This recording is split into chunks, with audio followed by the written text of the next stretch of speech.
We are now on part 4, eminent domain valuation and damages. Compensation for damages, if any, to what remains of the property. The residue is that part of what remains of the whole property after a partial taking. Damages are the diminution in the market value of the residue.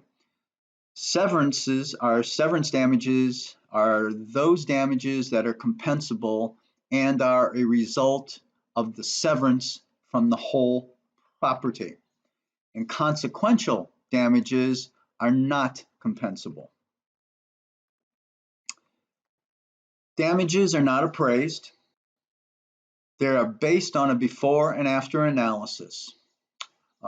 This is based again on Masheter v. Keeby and an Ohio appeals case. A qualified witness may give their opinion as to the value of the entire property before the taking and as to the value of the remainder of the property after the taking. And after so testifying, the witness may make an allocation as to the value of the land taken as part of the entire tract and the damages to the residue. So the value of the whole property before the taking minus the value of the residue as uncured gives us a mathematical difference, and from that we subtract the allocation made to the part taken, and that difference is the total damages of the uncured residue property. Even if a cost to cure may be considered, the residue property is still valued in its uncured condition, so total severance damages are known. Here's another example: street with a lot, which has dimensions of 160 by 250 feet, contains 40,000 square feet. Assume the zoning is RM, which is a single multifamily classification. You need 10,000 square feet for each residential unit.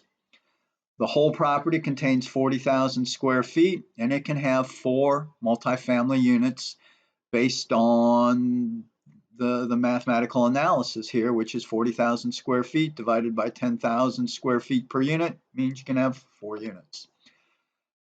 Based on a sales comparison approach, the value of the whole is $15,000 per multifamily residential unit.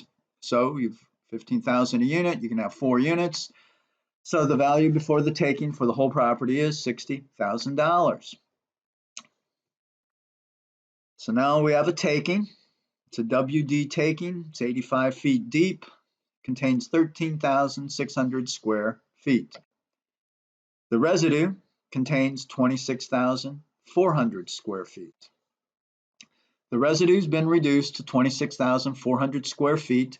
So dividing that by 10,000 square feet, the number of square feet needed for each residential unit, you can have 2.64 units, which is rounded to 2 units. So based on the sales comparison approach, the residue is valued at $18,000 per multifamily residential unit. So 18,000 unit times 2 units equal $36,000. So the value of the residue property is $36,000, and we subtract that from the value of the whole at $60,000, gives us a mathematical difference of $24,000. So now we allocate to the land taken as a part of the whole property, and that was $60,000 for the whole divided by 40,000 square feet. The total square feet in the whole gives us a value of $1.50 a square foot. So $1.50 a square foot times 13,600 square feet taken equals $20,400. And that allocation to the part taken is brought down into this formula, and we subtract that from the mathematical difference, and we get total damages to the uncured residue, which is $3,600. Damages, if they exist, are reflected and included in the before and after method of valuation. Non-compensable damages cannot be considered in valuations. Damages are only considered if they are proved. The loss in value is never just assumed. Damages must be fully supported. They cannot be based on speculation or conjecture. Before and after valuation methodology is used if the residue property may be damaged, when the valuation issues are complex, and if large amounts of compensation are indicated. When ODOT needs a before and after report, it uses the right-of-way appraisal report. It is an appraisal template for the before valuation, the after valuation, and the compensation estimate. It is Form RE 25-7, and it's on the ODOT Office of Real Estate's webpage. Minimization of damages. Total uncured damages may be minimized, and this is permitted under Ohio jury instruction, which is, if by the expenditure of money in an amount less than the difference between the fair market value of the residue before the taking and the fair market value of the residue after the taking, the property owner may make improvements to the residue to restore its fair market value, and such cost to cure, if proved, limits the amount of damages to be assessed. So this analysis is done as follows. Step 1. Is a cost to cure possible? And if so, what is the cost? Followed by step 2, which is the first feasibility analysis to determine if the cure is proven. The cure is feasible if the cost to cure is less than total damages uncured. So if the cost to cure would exceed total damages uncured, the cost is not feasible. This analysis is then completed. Damages would not be minimized and are reported as total uncured damages estimated in the before and after valuation report.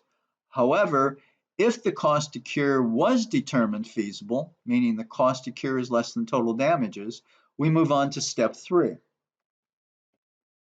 which is a second feasibility analysis to determine if the cure is proven. This is done by first determining the value of the cure. And that's done by this analysis.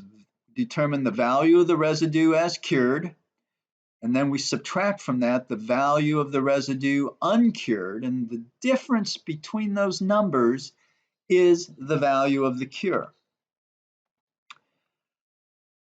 In estimating the value as cured, we do require another appraisal of the residue property.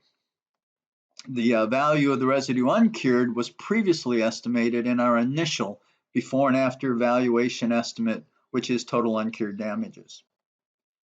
If the cost to cure is feasible, then what has to happen is the value of the cure is greater than the cost to cure. If the value of the cure is less than the cost to cure, then the cost is not feasible. This analysis is completed. Damages would not be minimized and are reported as total uncured damages as estimated in the before and after valuation methodology. If the cost to cure is determined feasible, which means the value of the cure exceeds the cost of the cure, we then move on to step 4, which is determine if any uncured damages remained after curing the property, which is total damages uncured minus the value of the cure gives us uncured damages remaining to be cured. Total damage is uncured. This value was previously estimated in the initial before and after valuation, which estimated the total uncured damages, and the value of the cure we previously went through in step 3. If there are uncured damages that remain, then the compensation estimate for damages will include curable damages, which are the cost to cure, plus uncured damages that remain, which was estimated in step 4, and the total of those two numbers equals total damages.